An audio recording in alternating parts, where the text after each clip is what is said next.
buy a wedding suit, looked just like a toff, so I bought a pair of smart shoes to really set it off. They had lovely soft black leather with a 1-inch Cuban heel. I really had forgotten how good smart shoes make you feel. They were smart in other ways, with a hidden motherboard and microchip technology to keep you off the road. Gyroscopes and sat-nav, no matter where you roamed, they always kept you upright and they always got you home. Well, I wore them out to parties and functions for a while. They took me there in comfort, they got me home in style, till I went to my friend's wedding with 200 guests or more, where lots and lots of alcohol was spilled upon the floor. The shoe soaked up the lager, the champagne and the beer, began to act quite weirdly when ladies' shoes came near. They sidled up to kitten heels and slinky Jimmy shoes, not just single females, but the married ladies too. Their boyfriends and their husbands were not impressed, I say, and I was told politely, why don't you go away? This angry guy grabbed hold of me, and purely by chance, the DJ switched the disco on, and my shoes began to dance. They spun me round the dance floor like Fred Astaire on drugs, and boogied with a hippie chick in a light-bound pair of Uggs. I danced away the evening with ankle boots and mules, and suddenly they just stopped dead. I felt a proper fool. They'd soaked up so much alcohol they couldn't take no more. I slipped them off and carried them away from the dance floor. When I got home I lay in bed, thought about the night, how wonderful it was to dance and feel my soul take flight. I became a dancing junkie every weekend, sun or rain. Shoes gave me a freedom, a huge rush to my brain.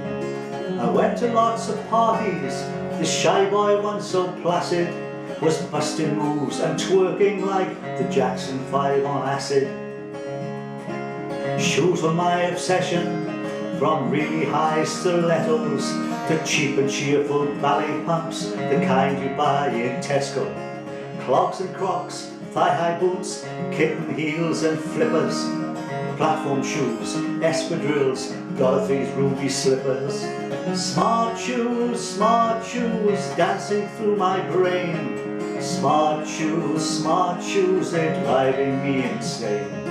Smart shoes, marching down the street. Smart shoes, give me dancing feet. Eventually I'd had enough of crawling in at dawn, with aching legs and aching head, my neighbours utter scorn. I threw them from a taxi on a wild and windy moor. Next morning, to my horror, they were outside my front door. I left them on buses, I left them on a train, but they always seemed to wander back, driving me insane. So I went into the garden in a fit of pique and ire. I gathered wood together and I lit a great big fire. I put the shoes in their box, said a prayer to the sky. I chucked them on the fire and I watched those bad boys fly.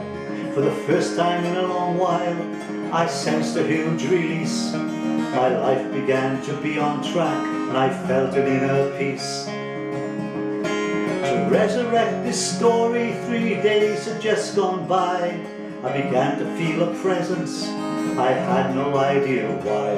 There were footsteps in the kitchen and on the hallway floor, footsteps coming up the stairs, footsteps by my door.